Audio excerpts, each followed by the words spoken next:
one more time. Hello, Yep. Laplacian here. I'm sitting and streaming to two of my colleagues, Arthur and Matthias. Say hi, guys.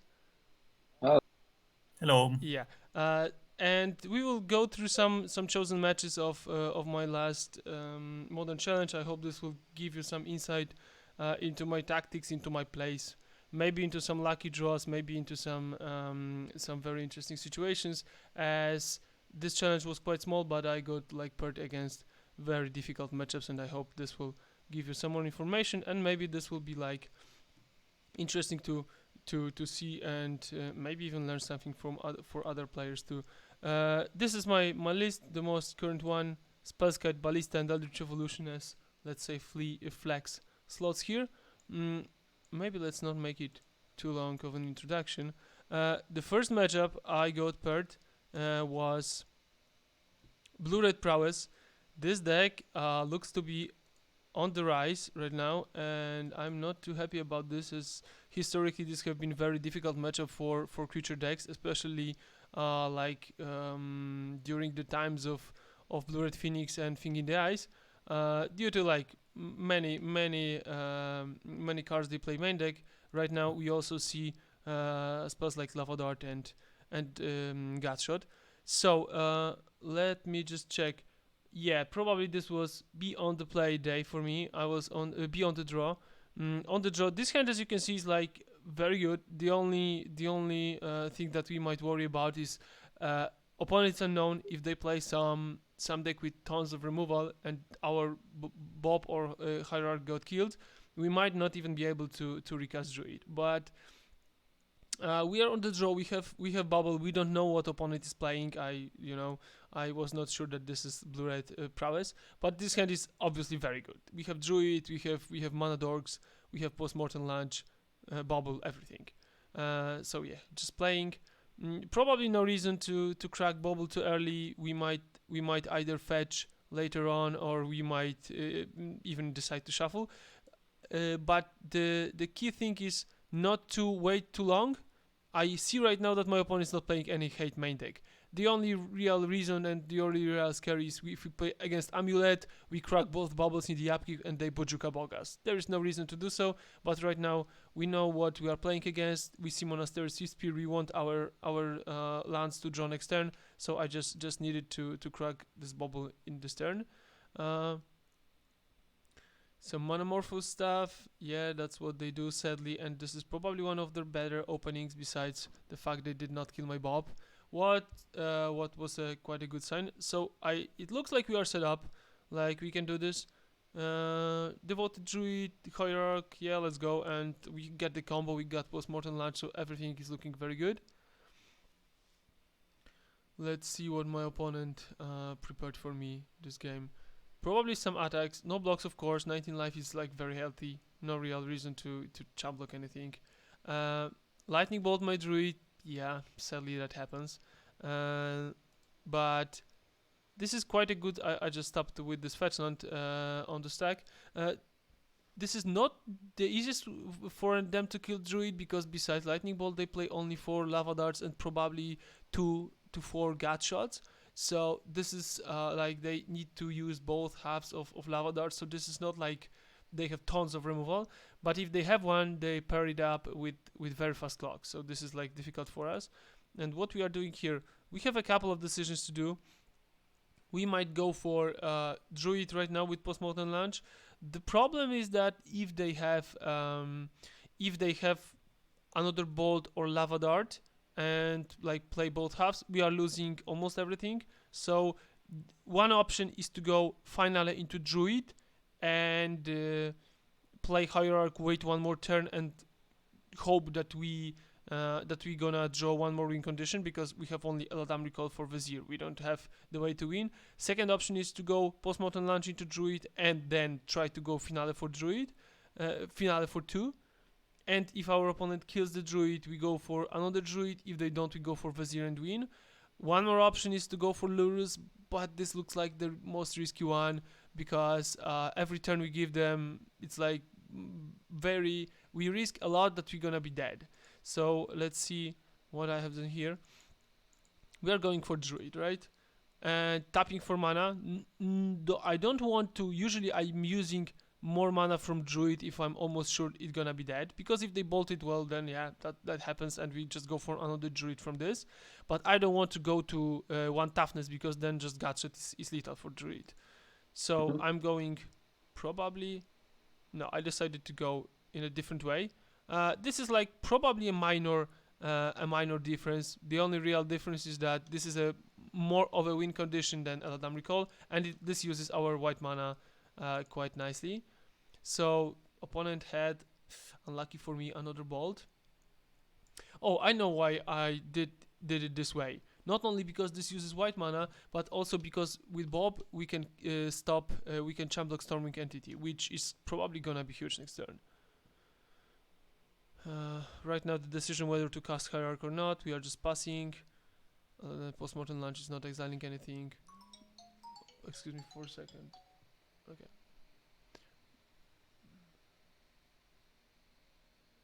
Okay, so they played like a bunch of stuff, and I'm blocking as they can kill us quite easily.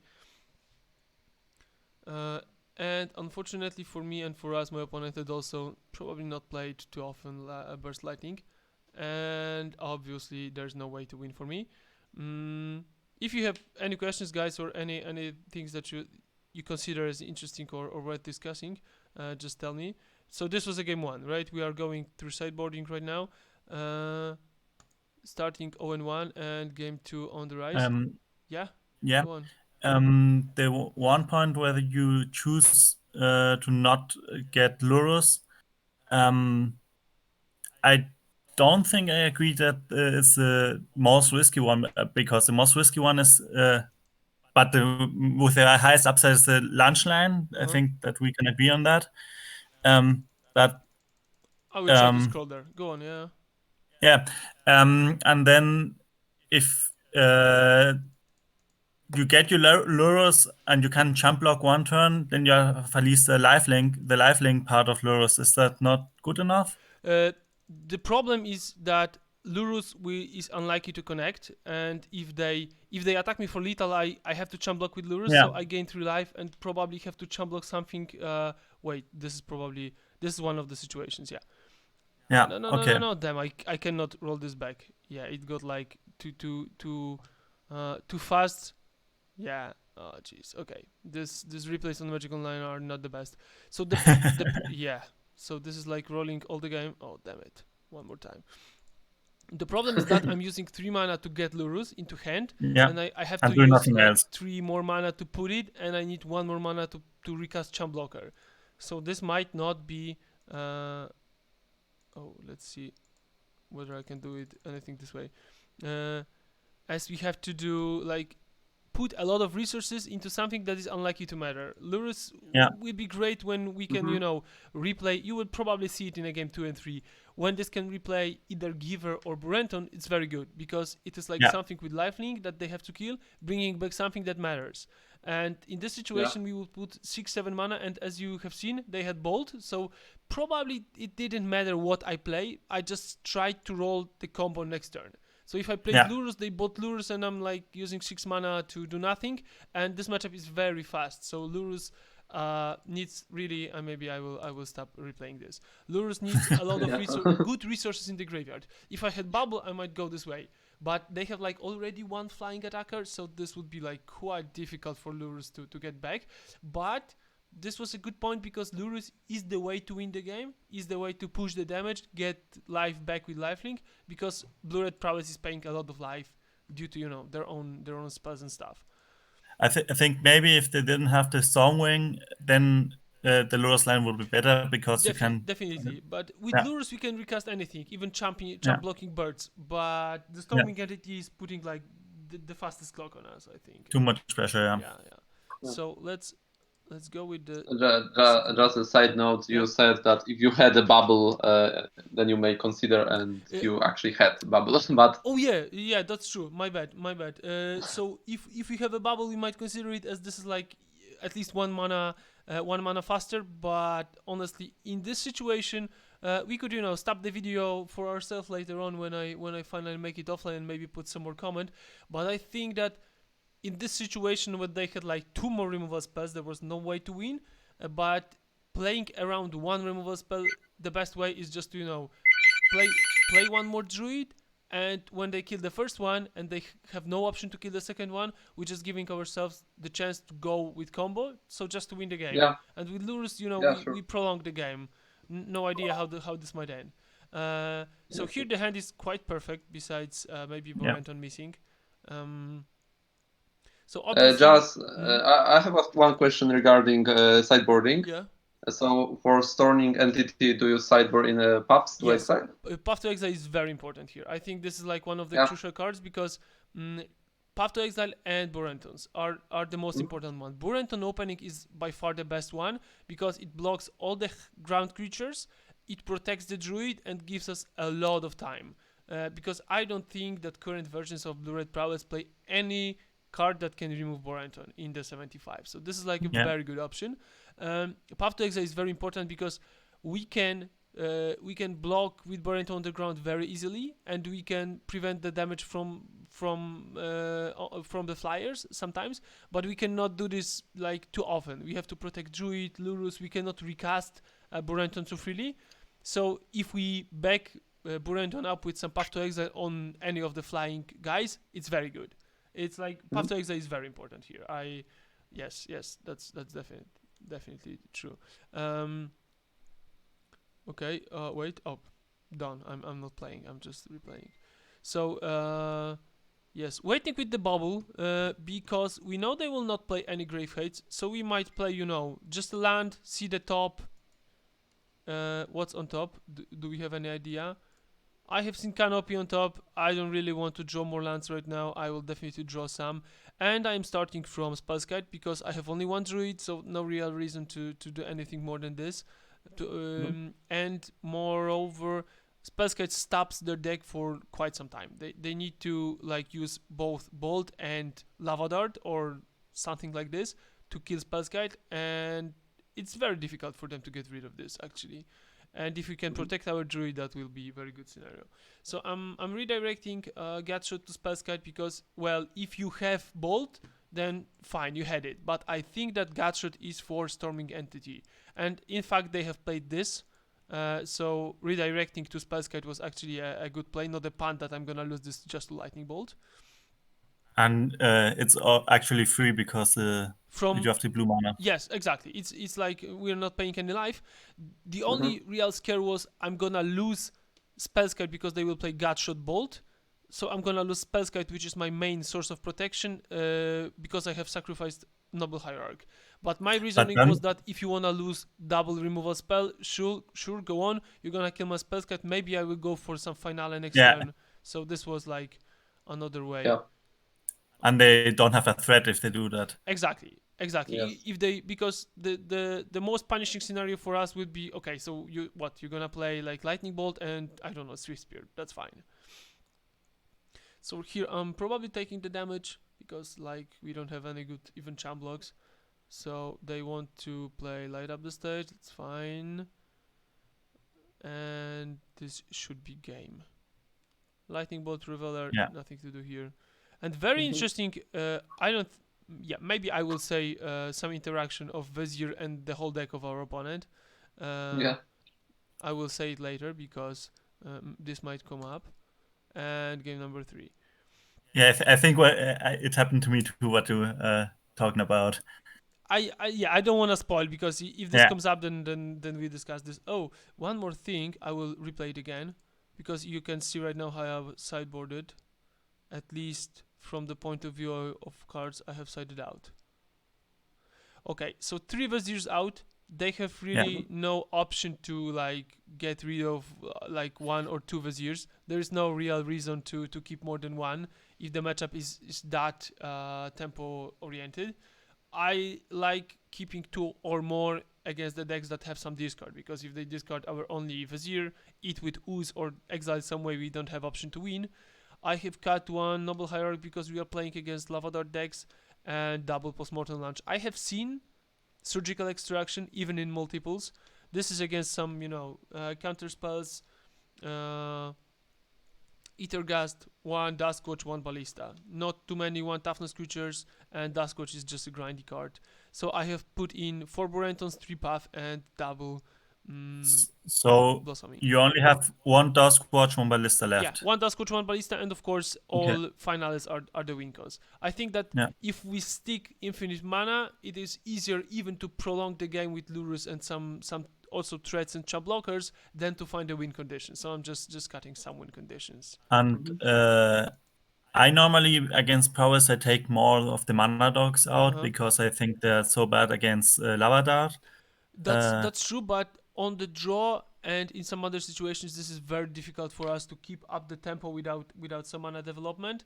I would consider easily cutting like 2 hierarchs and maybe keeping 1 Ballista, 1 Duskwatch, or 1 postmortem lunch in. So that's definitely can easily be the case. So here I have decided to keep the 7, and again we have bubble, we have land, we have draws, and the hand is obviously very good because we have giver, path, and druid. So let's see how this plays out. Soulscar Mage. So I'm playing bubble and checking the top. On top we have Path to Exile. I don't want this. If there is a land, I might consider just passing with the fetch land and pathing Soulscar. This might be the case, but obviously there was not a land on top. So we are waiting for the draw from bubble. Here comes the land, Lava Dart, and 1 more. Yep, this is like quite painful situation for them, but they are playing light up the stage, so they are rebuilding quite fast. So we have lost our protection. This is obviously the best play we can make. What they gonna do? Monomorphos the start. Yeah, always the scariest one. Always the scariest one. And sadly they have Opt and Lightning Bolt. Probably they were digging for it, but we are not sure. And sadly, this Path to Exile is partially a stinker, as we have to give them extra land, which they have sacrificed. And in that situation, we are almost dead right now. Like they have 4 power, we are at 8 life. We have paid some life with the fetchlands, shocklands, and so on. But we are also on the draw with quite fast draw from my opponent. I'm just passing because if they do something like mutagenic, I'm pathing the one that is on the mutagenic, and sadly we have no option to win anymore because Lava Dart is lethal. We have to path. We don't have life for postmortem launch, and that's it. A question: if they didn't play a land and didn't play a Lava Dart, would you have considered casting the call to set up with an excellent next turn for the lunch kill? Or? Yes, definitely. I would, if they were like play post combat something that is not dealing damage to me, I will definitely go for call for Vizier and hope to draw a land to go combo this turn. So like take 4 and hope that it's enough. Exactly. But I was dead to Lava Dart from the graveyard, and I'm dead as well here. So yes, definitely that was the play. So from previous4 if there was like this Soulscar Mage attacking for 2 and Monastery Sister for 2, and I was going to 2 to 4 life, and if they did nothing, not casting Lava Dart, something like that, I would just pass and hope that call for Vizier, draw some painless land, go for Druid and go for Vizier kill. I will definitely go for it and put give them the chance. If you have removal spell, that's fine. I don't have any more way to win in any other situation. And here sadly I'm dead because of Lava Dart, and Borenton is by far not enough to do anything because I'm at semi 1 life. Okay, I will stop recording and record some other matches.